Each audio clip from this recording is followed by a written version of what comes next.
This is the way.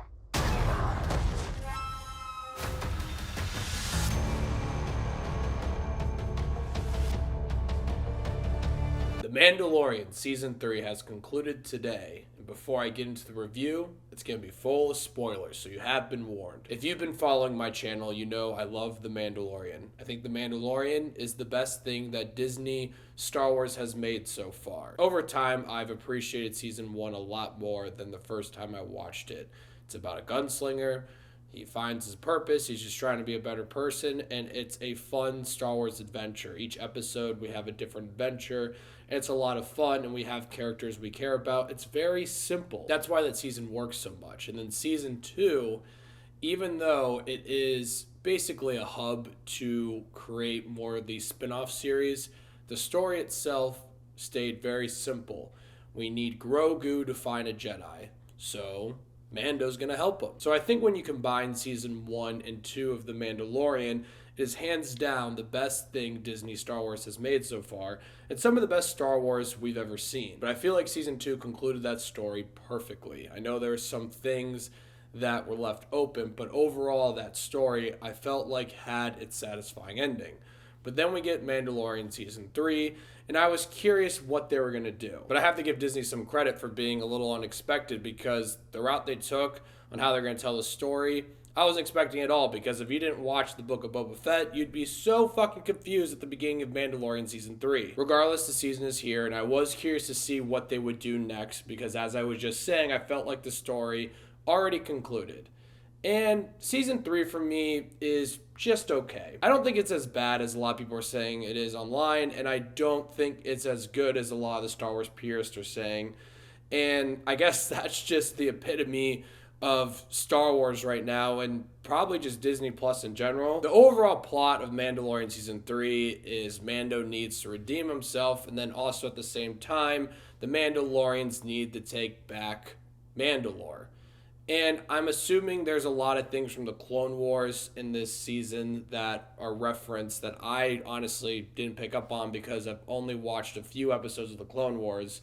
So maybe that would have enhanced my experience a little bit better. But overall, this story, and I think this is my biggest complaint about Season 3, is nowhere near as engaging or interesting as the plot lines in Season 1 and 2. I'm not saying this plot line is boring as shit. I just found myself not as interested with this season as I was with the other seasons.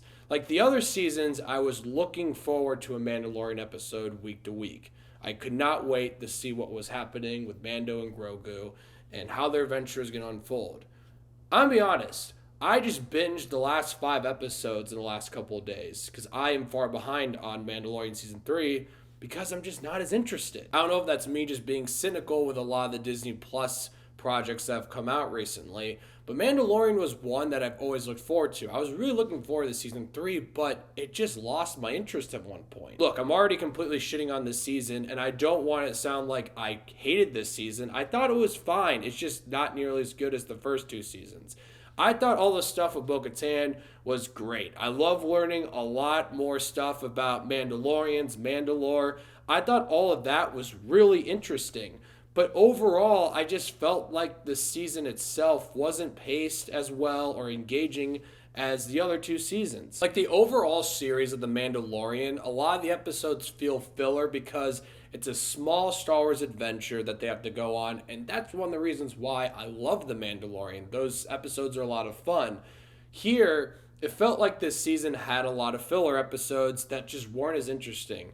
Like the one episode where they had to get reinforcements or go get the other Mandalorians, so they had to stop like a bunch of rogue battle droids, which that episode isn't nearly as bad as people are saying it is online, but it's not very good. I'm not saying it's good at all. Like, it is pretty bad, but it's not nearly as bad as what people are saying. Like, the first 2 seasons felt like we were building to something that was really great, and this season I really had no idea where they were going and what the buildup was going to be. Then we built to the final 2 episodes. I thought the second to last episode was good, and I actually liked the finale, but it did feel like a letdown. I felt like there was a lot of things that were supposed to be revealed that we didn't really learn, and there was a lot of underwhelming things that happened. I don't think Moff Gideon's actually dead. If he is dead, that is really disappointing, even though I don't really think Moff Gideon is that interesting of a villain. And I do love me some Gus Fring in space, but I don't know. He's not really that interesting. I like his theme song, and sometimes his presence is menacing, but overall, as a villain, I just think he's sort of okay at this point. And I felt like the Darksaber stuff was wrapped up pretty quickly. I love how they took a page out of Harry Potter and the Elder Wand and all that stuff to relay why Bo-Katan is technically the rightful owner of the Darksaber. That's fine with me. I just felt like a lot of that was a letdown too. I thought we were going to build to some conflict with Bo-Katan and Din Djarin. I thought that would have been really interesting, and I thought that's what we were getting to, but like I said, letdown. And then they destroy the Darksaber, which I don't really have too many ties with the Darksaber because I haven't watched the Clone Wars or Rebels, but I could only imagine if that's really the end of the Darksaber, I think a lot of fans of those shows are probably going to be really disappointed because like I said, it felt like there wasn't too much build up to that, and there wasn't too much of a resolution. And this might be my hot take of the season, and I feel like people might hate this take. I might hate myself for saying this, but I feel like Grogu didn't need to be in this season. His story was wrapped up perfectly at the end of season 2, and I feel like at that point, him and Mando just need to go do their own things. Mando's got to do the Mandalore shit, and Grogu's got to go be a Jedi. I do like the idea that Grogu's like, no, I'd rather be with Mando than be a Jedi. Yeah, that's actually a cool idea. But it felt like this season, other than one moment in the finale and some cute moments, Grogu had way less of a purpose than season 1 and 2.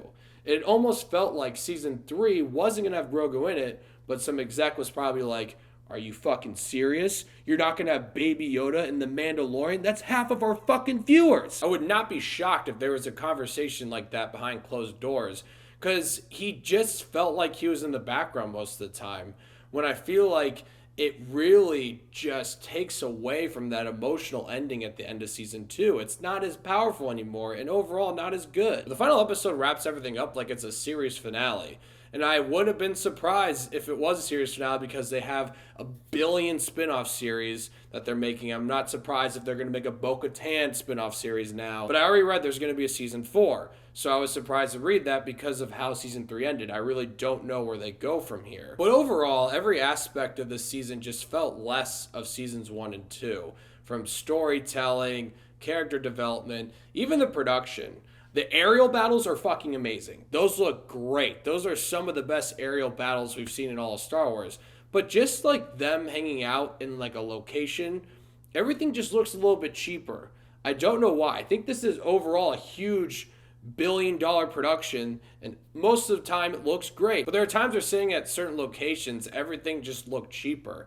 I don't know if that's me being cynical like I was saying earlier, but that's something I just picked up on. But like I said, I don't think this season's bad by any means. I still think it's a fun Star Wars adventure with the characters that we really love. And there are some really cool things they do in here. I thought the finale was exciting. I thought everything with Bo-Katan was great. I thought learning about Mandalore and the Mandalorians was really interesting. But the season just did not feel nearly as engaging as the first 2 seasons. I lost interest in the season about a fourth of the way through, which really surprised me because The Mandalorian has some of the best Star Wars we've ever seen. It's definitely my favorite Disney Star Wars production that we've seen so far. I guess I just think season 3 was okay. But in the grand scheme of things, that is pretty disappointing. I'm going to give The Mandalorian season 3 7 Davey Daves. I think that's just the norm nowadays with these Disney Plus productions or Star Wars productions. They're just okay. They're not the worst thing in the world that a lot of Star Wars fans want to say, and they're not the best thing in the world like a lot of Star Wars fans want to say. They're just okay. And in the scheme of Star Wars and all of that, that's pretty disappointing. I would expect better. So, The Mandalorian Season 3. Let me know what you guys saw of it once you've seen it. I'm curious to hear. And thank you so much for watching. Click here to see more of Davey Dave's Takes.